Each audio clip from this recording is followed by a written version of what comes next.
we did things like non-negotiables. So collaboratively, at the very beginning, we said, okay, what are our rules of engagement? I'm not going to tell you what to do. You tell me how we need to act.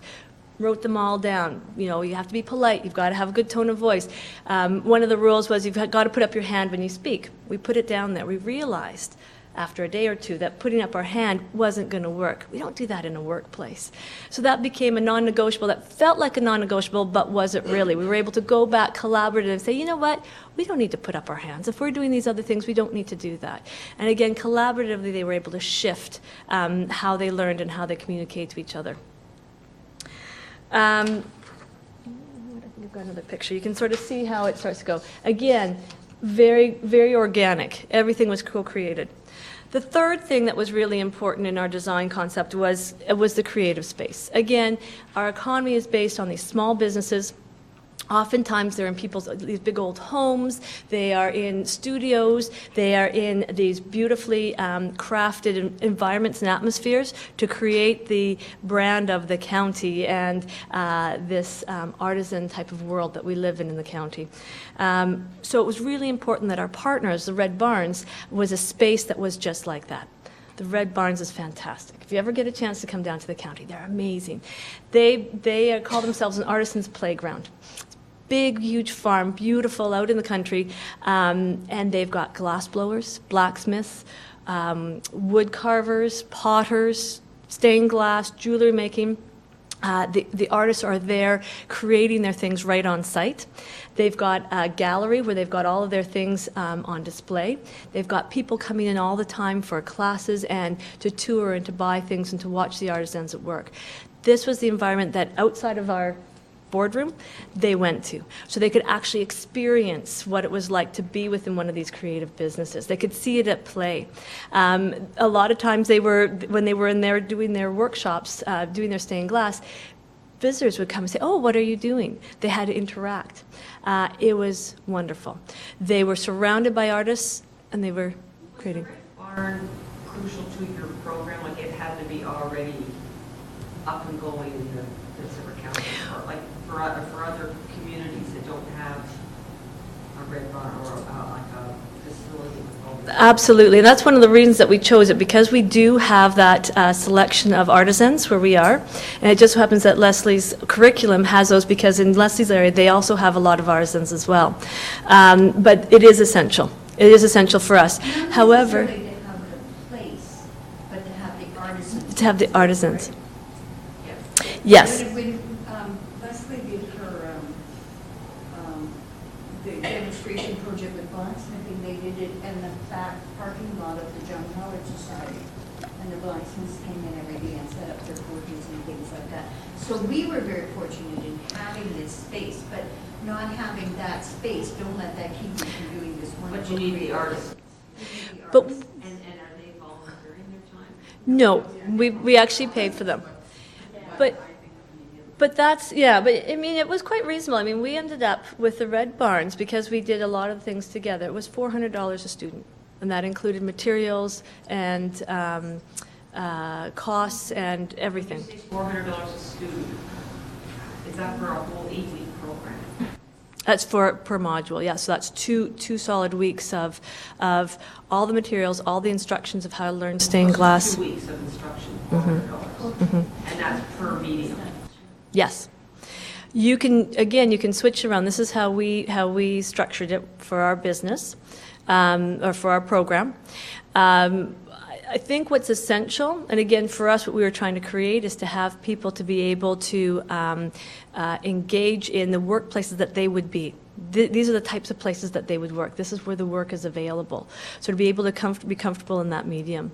But I see 4 students there, so if they have 4 students, that's not a lot of money to pay an artisan for a 2-week program. Again, it depends on the artisan as well.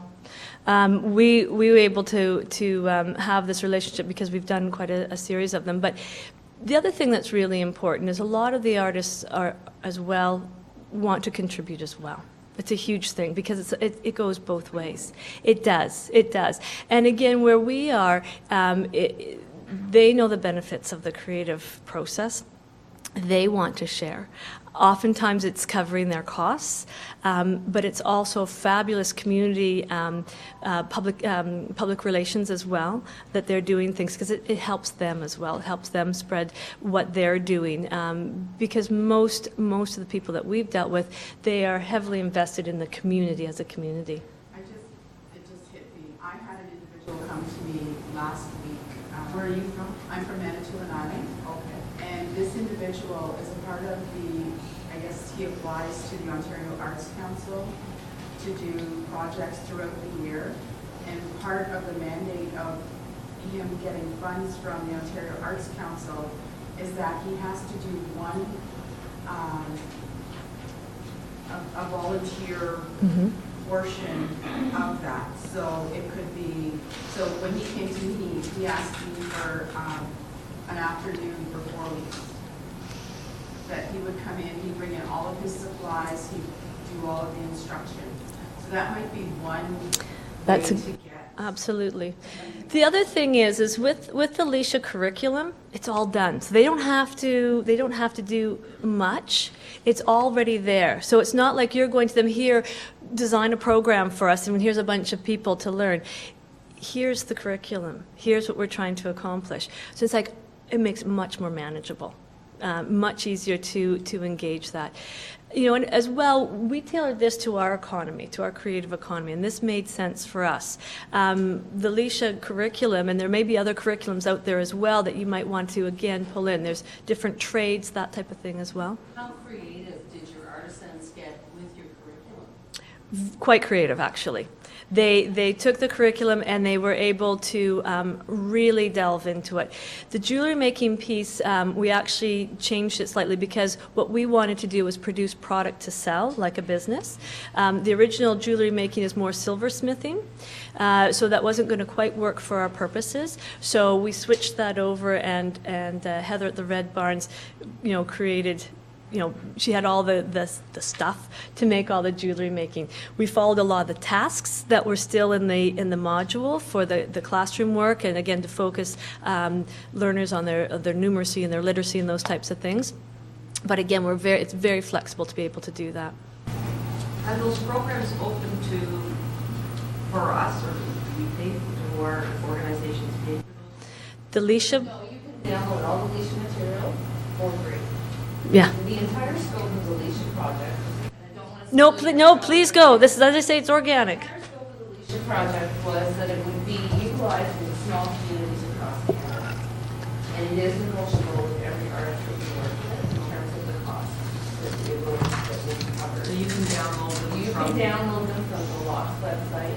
Did you include the links for that? I did, in your yep. presentation? So that material is all there. It includes a facilitator guide, student notes, and all the tasks that accompany that. So you just go and download it and look at it and see if you want to use it. Okay. The- My second yeah. question is all around industrial arts. Is there future plans to bring in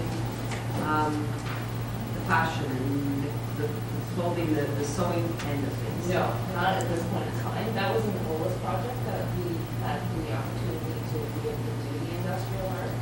We haven't thought any further along than that. It But- was a 2-year project. But that's a great opportunity. That's a fabulous opportunity. You could use the Alicia model, you know, be familiar with how they set it up, and then apply it to any kind of. Well, I'm not the retired home ec teacher that's crying because they get Well, he's worked with industrial arts teachers, so I was always surprised when it was all industrial arts and none of the Well, I think there's the beauty of it too, is looking around at your local economies and where those opportunities are.